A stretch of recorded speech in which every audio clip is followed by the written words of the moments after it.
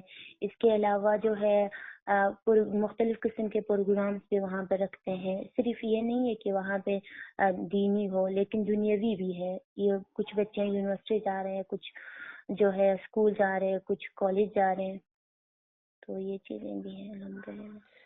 ماشاء اللہ. اچھا آپ اس کے علاوہ مدرسے میں بھی جاتی ہیں, آپ نے یہ بھی بتایا کہ صبح کے جی ٹائم. جی, میں صبح ٹائم پہ مدرسے میں بھی جاتی ہوں. ٹھیک ٹھیک. اچھا تو آپ کے خیال میں حفظ اور یہ ہمارا درس نظامی جو ہوتا ہے, جو کورس ہے, اس کے علاوہ مدارس میں کس طرح کے چھوٹے چھوٹے کورس ہونے چاہیے؟ ہاں, یہ درسی جو نظام ہے, حفظ ہے, یہ تو ہونا ہی چاہیے, تو ضروری ہے. لیکن اس کے علاوہ اور بھی بہت ساری چیزیں جو کہ ہمارے مدرسوں میں ہونا چاہیے, لیکن وہ نہیں ہے. مثلا فرض کرے کہ تحقیقی چیزیں ہمارے ہاں زیادہ نہیں ہیں, آگے پیچھے مختلف جگہوں پر لے کر جانا, یہ ہمارے مدرسوں میں نہیں ہے. یا اس کے علاوہ مختلف قسم کے پروگرامس رکھنا کہ جس میں ہم ان کو انعامات وغیرہ رکھے. ضروری نہیں ہے کہ انعامات زیادہ چاہیے, پینسل ہی کیوں نہ ہو, تو اس طرح سے رکھے تو بہت ہی اچھا ہے. خاص طور پر میں نے جو احساس کیا ہے وہ زیادہ تر آگے پیچھے مختلف جگہوں پر ہمیں اپنے بچوں کو لے کر جانا چاہیے مدرسے کے. کیونکہ اس سے وہ بہت کچھ سیکھتے ہیں. بالکل. اور کورس کو چھوٹے بھی ہونا چاہیے, جیسے 3 مہینے کا, 1 سال کا, یا ضروری کچھ نہیں ہے 1 سال کا ہو, صرف 5 دن کا کورس ہو, یا مثلا 1 ہفتے کا کورس ہو, یا ہفتے میں 15 دن کا کورس ہو, اس میں ہم آدھا گھنٹہ رکھیں, اتنا بھی کافی ہے. بالکل. اچھا خواتین کے لیے دینی تعلیم کے ساتھ عصری تعلیم کی بھی ضرورت ہے؟ بہت ضرورت ہے. دینی تعلیم تو ہونا ہی چاہیے, کیونکہ جہاں پہ دینی تعلیم نہیں ہے تو دنیاوی تعلیم کا کوئی فائدہ نہیں ہے. یہ تو واجب ہی ہے, مثلا خاص ہم اپنے الفاظ میں, لیکن ساتھ میں دنیاوی تعلیم ہونا بھی ضروری ہے. کیونکہ جہاں پہ دینی تعلیم ہو, دنیا کے بارے میں اسے کچھ پتہ نہیں ہے کہ مشرق میں مغرب میں کیا چل رہے ہیں, تو دینی تعلیم کے ساتھ ساتھ دنیاوی تعلیم بھی ہونا چاہیے. کیونکہ ایک طرف سے دینی تعلیم ہو, دنیاوی نہ ہو, اس کا بھی کوئی فائدہ نہیں ہے. اور دنیاوی تعلیم ہو لیکن دینی تعلیم نہ ہو, تو اس کا بھی کوئی فائدہ نہیں ہے. کیونکہ بہت سارے ایسے لوگوں کو ہم لوگ دیکھتے ہیں, بہت سارے ایسے لوگ ہیں کہ جو دنیاوی تعلیم میں جو ہے بہت آگے ہے, لیکن دین کے بارے میں ابھی تک ان کو کچھ پتہ ہے ہی نہیں ہے. تو یہ بھی نہیں صحیح ہے, تو دونوں ہونا ضروری ہے. بالکل. اچھا آپ نے جس طرح کہا کہ آپ یتیم خانے میں کام کر رہی ہیں, تو یہ اثر و رسوخ بڑھانے کے لیے بھی بہت مؤثر ہے. ویسے معاشرے میں ہم عالمات کیا کر سکتی ہیں اپنا اثر و رسوخ بڑھانے کے لیے؟ اپنا اثر و رسوخ بنانے کے لیے سب سے جو مہم چیز ہے وہ تربیت ہے. وہ انسان پہلے خود اپنی تربیت اچھے سے کرے, پھر اس کے بعد اپنے گھر والوں کی, پھر اس کے بعد معاشرے کی. کیونکہ جہاں پہ بھی تربیت ہو, ممکن ہے ہی نہیں کہ وہاں پہ اثر و رسوخ نہ ہو. ان میں بالکل. سے ایک مہم نقطہ وہی تربیت ہے. لیکن سب سے پہلا جو ہے وہ خود عمل کرنا ہے, کیونکہ جس چیز کے بارے میں ہم خود عمل نہ کریں وہاں پہ اثر و رسوخ ممکن ہے ہی نہیں ہے. پہلے ہم خود عمل کریں, پہلے ہم خود ہی وہ کام کریں, پھر اس کے بعد لوگوں کو بتائے, تو یہ بہت ہی مؤثر ہے اثر و بالکل. رسوخ کے لیے. بالکل. بالکل. اچھا مدارس کی طالبات کو مزید بہتر بنانے کے لیے ہمیں کیا حکمت عملی اپنانی چاہیے؟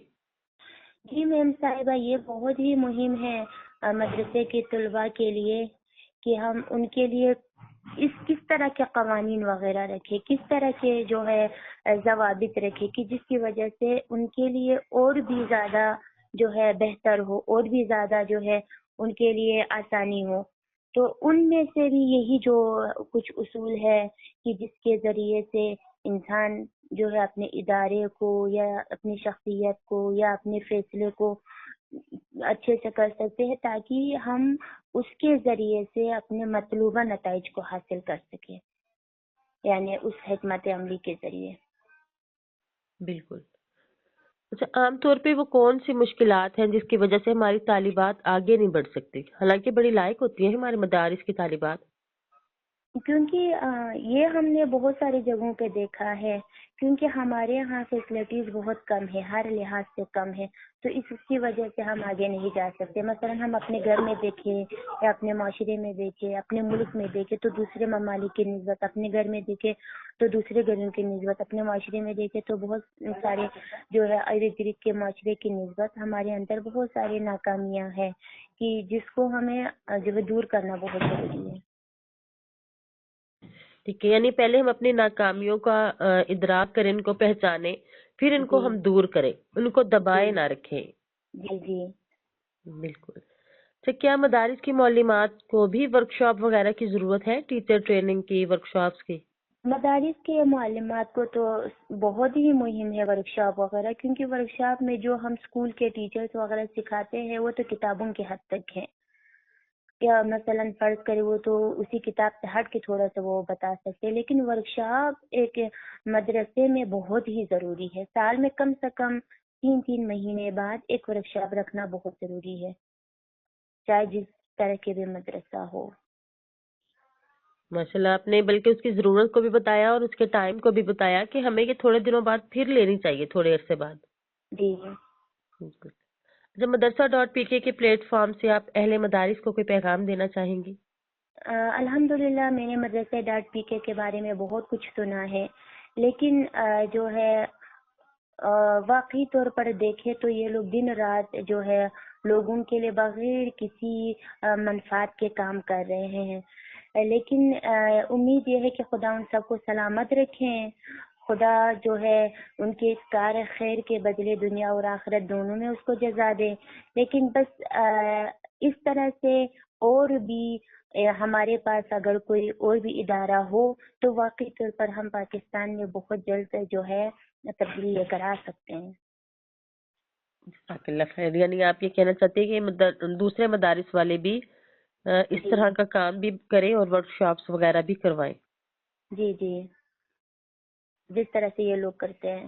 جزاک اللہ خیر، بہت شکریہ آپ کا۔ ہم ایک دفعہ پھر آپ کا شکریہ ادا کرتے ہیں کہ آپ نے اپنے قیمتی وقت میں سے مدرسہ.pk کے لیے وقت نکالا۔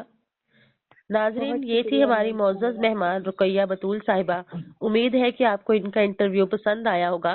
انہوں نے بڑے مختصر انداز میں بہت بڑی بڑی باتیں کی ہیں اور ضرور ہمارے لیے یہ سبق آموز ہے۔ انشاءاللہ اگلے انٹرویو تک کے لیے اجازت چاہوں گی۔ السلام علیکم ورحمۃ اللہ وبرکاتہ۔